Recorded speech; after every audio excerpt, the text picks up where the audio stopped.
रोहट कस्बे सहित क्षेत्र भर में मूसलाधार बारिश, जलमग्न हुई निचली बस्तियां। रविवार को तेज गर्मी के साथ ही शाम होते होते आसमान से बारिश के साथ राहत मिली। अचानक बदले मौसम के साथ 3 बजे के बाद मूसलाधार बारिश का दौर शुरू हो गया। लगातार 1 घंटे से हो रही बारिश के बाद सदर बाजार की सड़कें लबालब हो गईं। वहीं कस्बे के गणपति नगर, देवासियों का बास, ग्राम पंचायत रोड, बाबरियां का बास सहित बस्ती में पानी का भराव हो गया।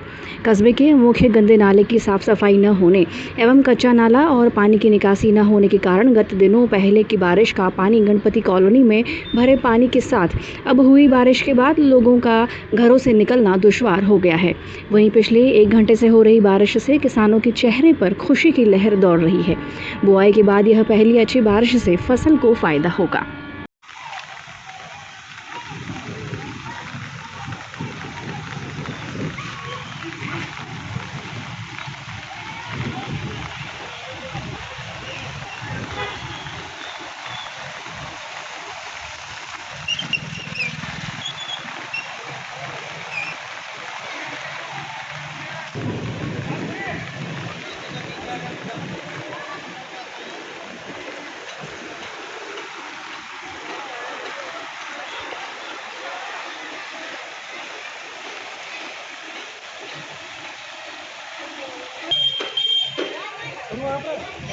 बट ऑफिस में